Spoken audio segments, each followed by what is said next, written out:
जवाहरलाल नेहरू और महात्मा गांधी, ये दोनों सच्चाई से मोहब्बत करते थे। और मैं आपसे पहला व्यक्ति हूंगा जो आपसे कहेगा कि कांग्रेस पार्टी ने जो पहले काम करना चाहिए था, जिस गति से काम करना चाहिए था, जिस मजबूती से बिहार में काम करना चाहिए था, वो हमने नहीं किया। राहुल गांधी ने सोमवार को संविधान सुरक्षा सम्मेलन में यह आश्वासन दिया कि अब तक कांग्रेस जो नहीं करती आई है वह सब अब पूरा किया जाएगा। बिहार के विकास की ऐसी शुरुआत होगी जिसमें जानकार लोग, आईआईटी के प्राध्यापक, आईटीआई से प्रशिक्षण ले चुके छात्र और इंटर्न की भी सेवा ली जाएगी। राहुल गांधी का बेरोजगार युवकों और संविधान के साथ साथ न्याय पर जोर था। सबके योगदान से पूरी राजनीति को बदल सकते हैं। राहुल गांधी आज दोपहर में ही श्री कृष्ण मेमोरियल हॉल में संविधान सुरक्षा सभा में बोल रहे थे। संबोधित करते हुए राहुल गांधी ने कहा कि बिहार से कांग्रेस नई शुरुआत करेगी। इस तरह अभी तक बिहार में कांग्रेस की पहल इंडिया गठबंधन के अब तक के तौर तरीकों को बदलने की शुरुआत का संकेत देती है। राहुल की सभा में इंडिया गठबंधन या महागठबंधन के अन्य दलों के नेता नहीं थे। कांग्रेस के आयोजकों ने उन्हें नहीं बुलाया था। सभा में कांग्रेस के बाहर के और सिविल सोसाइटी के लोग आमंत्रित थे और मौजूद थे। बिहार में कांग्रेस पार्टी का मैं आपको रोल बताता हूं। देखिए,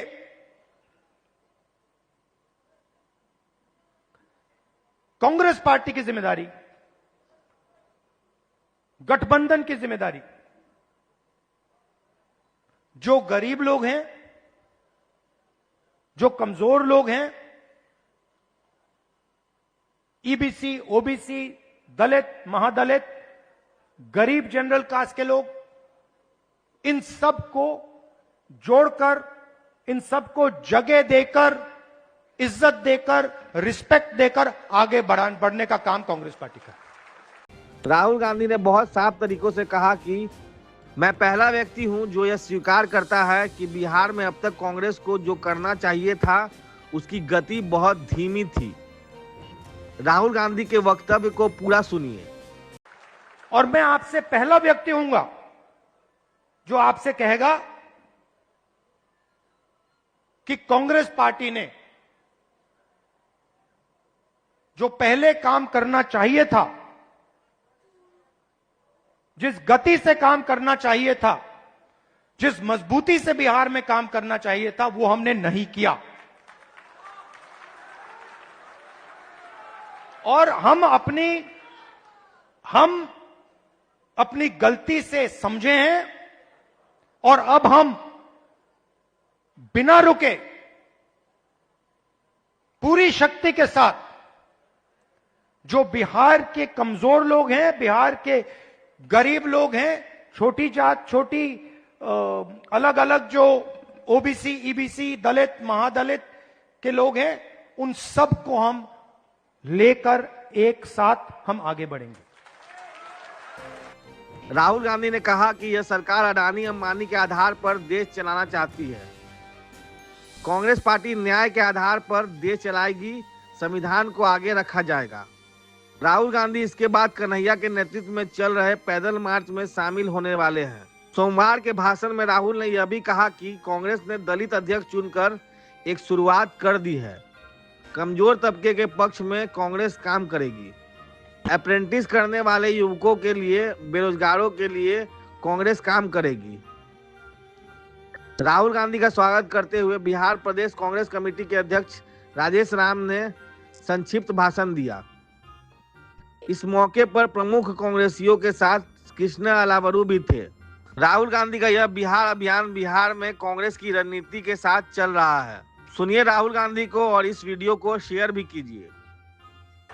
कुछ दिन पहले हमने अपने डिस्ट्रिक्ट प्रेसिडेंट्स चुने और ये मैं ये नहीं कहूंगा कि यह बहुत बड़ा कदम है, मगर यह एक जरूरी कदम है। पहले हमारे डिस्ट्रिक्ट प्रेसिडेंट्स की लिस्ट में 2/3 अपर कास्ट के लोग थे। अब हमारी नई डिस्ट्रिक्ट प्रेसिडेंट्स की लिस्ट में 2/3 ईबीसी, ओबीसी, दलित, पिछड़ा वर्ग, माइनॉरिटी के हैं। और अगर आप हमारे वर्किंग प्रेसिडेंट्स को देखें तो यह बात और भी गहराई से हुई है। मैंने और खारगे जी ने बिहार की टीम को साफ बता दिया है कि आपका काम बिहार के गरीब जनता की रिप्रेजेंटेशन का काम है। आपका काम दलितों, ईबीसी, ओबीसी, गरीब जनरल कास्ट, महिलाओं को जगह देने का काम है। जो बिहार में हुआ है, जो आज बिहार में हो रहा है, जो एनडीए की सरकार बिहार में कर रही है, चुने हुए अरबपतियों की राजनीति चल रही है, अदानी अंबानी की राजनीति चल रही है, उससे हम लड़ रहे हैं और उसको हम हराने जा रहे हैं। उत्साह के साथ कांग्रेसियों ने संविधान की रक्षा के लिए नारे लगाए, भीमराव अंबेडकर के लिए जय जयकार किया।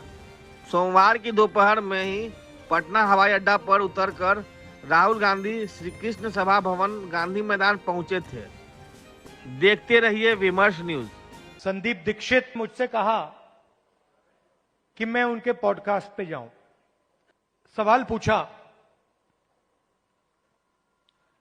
कि आपके परदादा नेहरू जी क्या थे? प्रधानमंत्री थे, नेता थे, स्वतंत्रता के लिए लड़े थे। जवाहरलाल नेहरू और महात्मा गांधी, ये दोनों सच्चाई से मोहब्बत करते थे। और अगली लाइन में मैंने बोला, सिर्फ नेहरू जी नहीं, सिर्फ महात्मा गांधी जी नहीं, उसमें आप एक लंबी लिस्ट लगा सकते हो। उसमें आप अंबेडकर जी को जोड़ सकते हो। उसमें आप, ये लाइए जरा फोटो, उसमें आप इनको भी जोड़ सकते हो। और ये फोटो अभी मैंने देखी थी, मुझे बहुत अच्छी लगी। क्यों अच्छी लगी बताइए?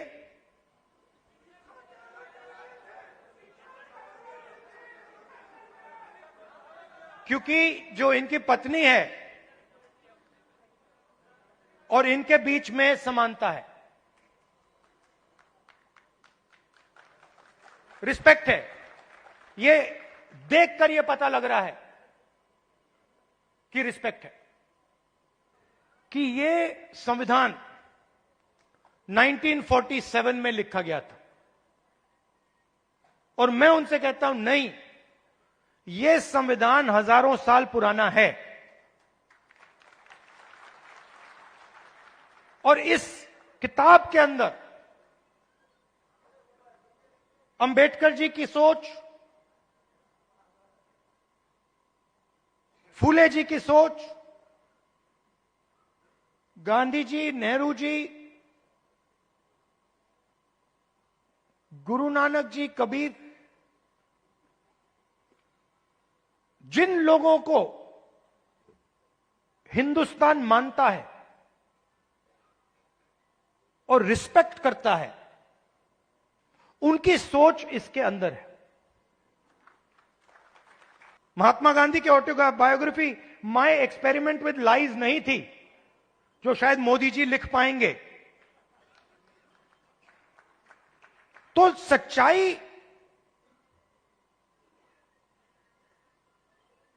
की ही लड़ाई चल रही है।